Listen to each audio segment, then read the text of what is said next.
la baie James, un territoire immense, froid, isolé.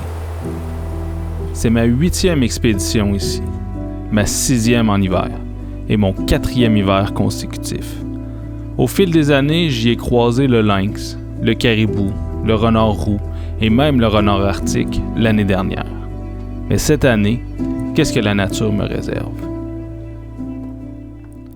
J'ai déjà guidé 3 ateliers de groupe à la baie James, mais cette fois-ci, c'est différent. Pour la première fois, j'accompagne un client en mode autonome, à ma manière, comme lorsque je pars seul sans plan précis.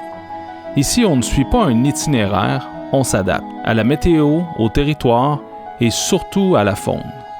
Parce qu'à la baie James, rien ne se prévoit vraiment. Et c'est exactement ce qui rend chaque expédition unique. Je pars donc pour 10 jours de repérage, seul, avant que mon client me rejoigne. Devant moi, plus de 350 000 km² de territoire sauvage, occupé depuis des millénaires par le peuple cri. Des forêts d'épinettes noires à perte de vue, des lacs immenses et des tourbières souvent impraticables. Un territoire dur, imprévisible. Mais l'hiver change les règles. Le froid et la neige viennent lisser le paysage, ralentir le monde et ouvrir le territoire. C'est à ce moment-là que tout devient possible pour la faune sauvage et pour celui qui tente de la suivre.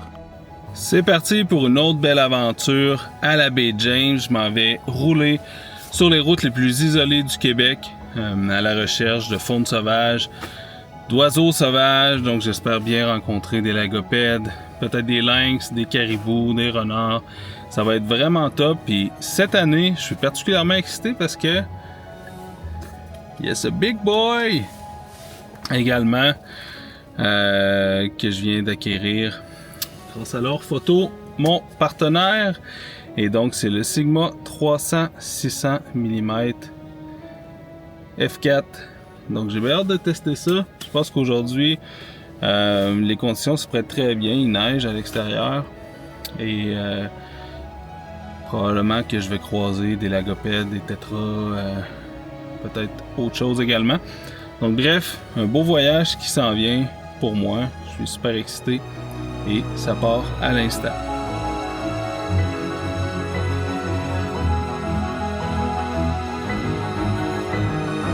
Donc je viens de faire mes premières images un peu rapides là, avec j'ai croisé une Gélina tupée et des lagopèdes des saules.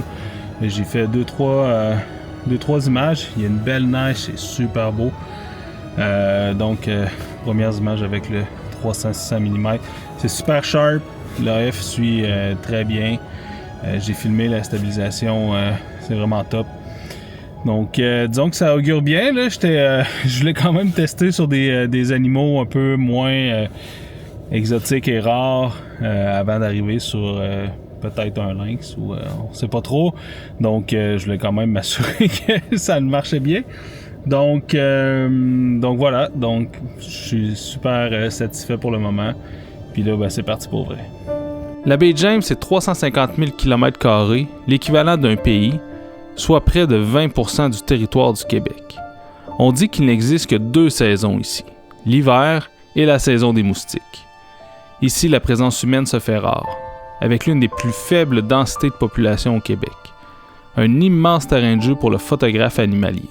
Mais c'est aussi un territoire qui est exigeant, parfois même hostile.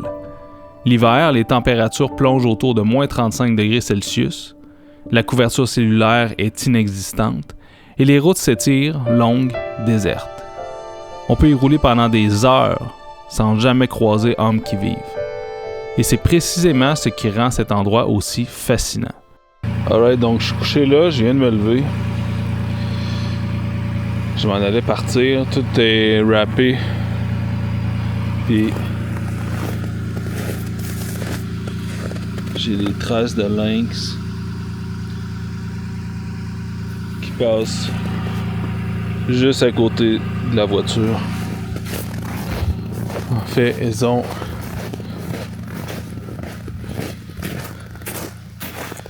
passent là, sur le bord de la route. Donc il y a une ou deux traces là.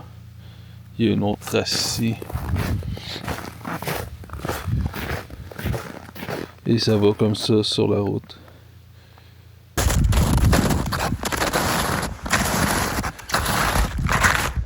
On voit bien l'empreinte. C'est parti bien. Ok, je viens juste d'avoir un loup. Je fais sa trace, mais comment ça je l'ai perdu dans la main? Oh my god.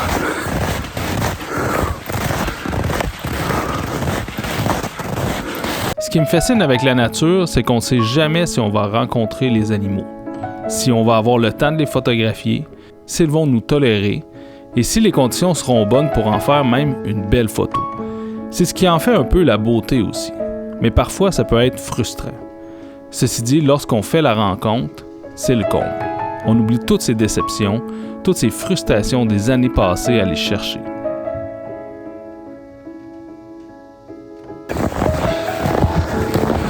Donc là, on a repéré à 2 km au drone un groupe de caribous. Et on est en route dans la grosse neige pour aller les photographier. On est rendu à proximité.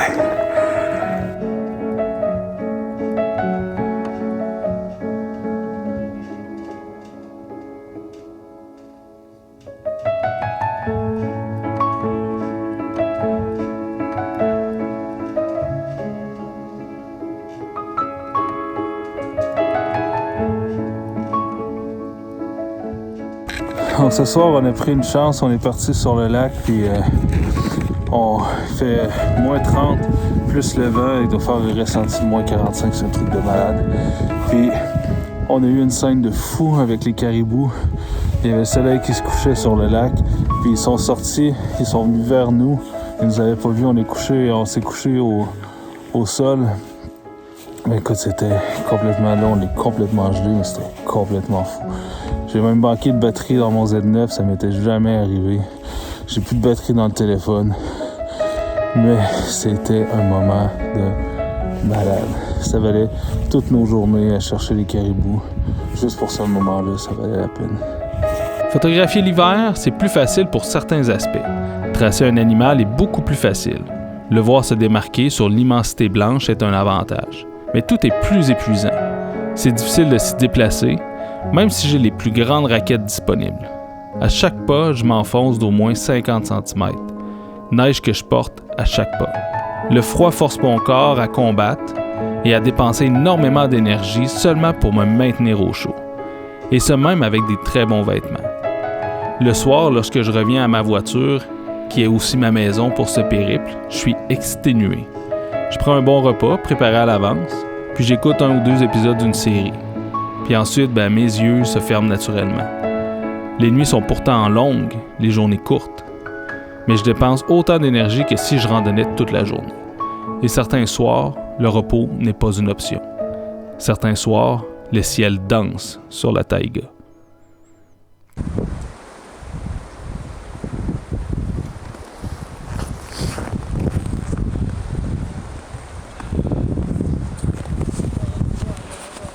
Oh my god! What?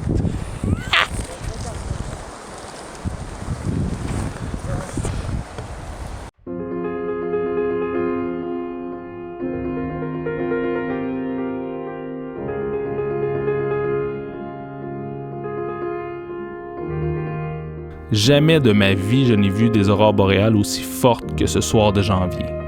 La température est de moins 35 degrés. Le vent et l'humidité de la rivière me congèlent littéralement.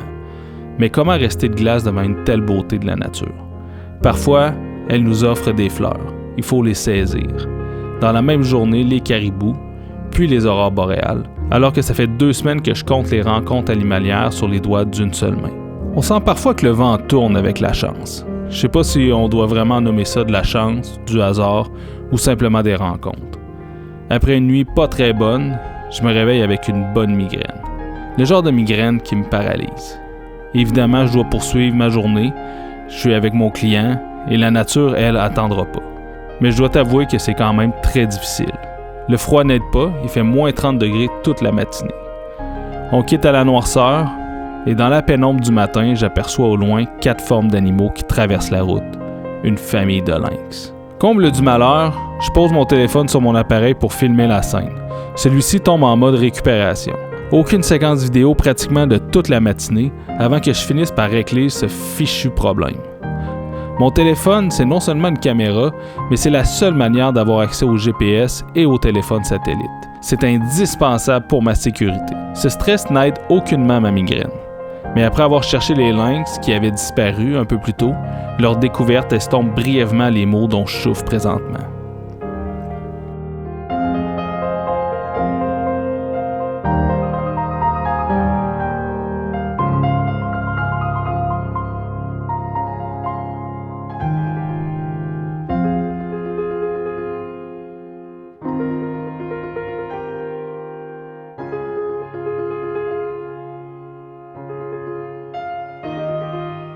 L'aventure tire à sa fin, déjà.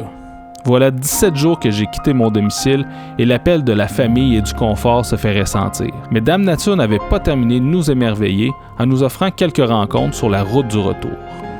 Alright, dernière journée d'atelier aujourd'hui. Dame Nature est généreuse. Il fait quand même plus chaud, là, moins 15 ce matin. C'est comme si on était dans le sud. Donc là, on a une petite neige aussi qui tombe, belle lumière, couverte assez diffuse. Donc on est à la recherche des lagopèdes et des lynx. Et voilà, c'est une belle dernière journée qui s'amorce pour nous.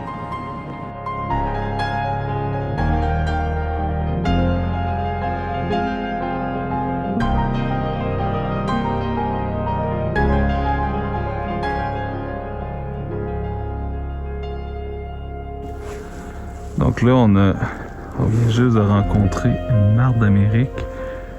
Et je sais pas si vous allez pouvoir bien la voir. Elle est cachée là.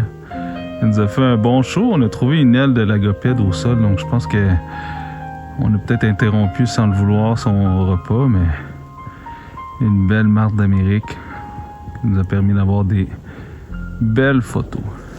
La vie en nature nous enseigne des leçons qu'on n'oublie pas, et la persévérance en est sans doute la plus essentielle. Après 5 jours de recherche avec John, nous n'avions presque rien photographié. Seulement le doute, la fatigue, et en fait, on avait l'impression de chercher dans le vide. Puis, en l'espace de 2 jours et demi, tout a basculé. Les lynx, les caribous, les lagopèdes, les martres, comme si le territoire avait enfin décidé de se révéler. 2 jours et demi, qui ont effacé l'épuisement, la douleur et tous les efforts des jours précédents. Parce qu'en nature, rien n'est garanti, mais quand ça arrive, ça prend tout son sens. Parce qu'au final, c'est pas seulement ce qu'on trouve qui compte, c'est tout ce qu'on est prêt à traverser pour y arriver.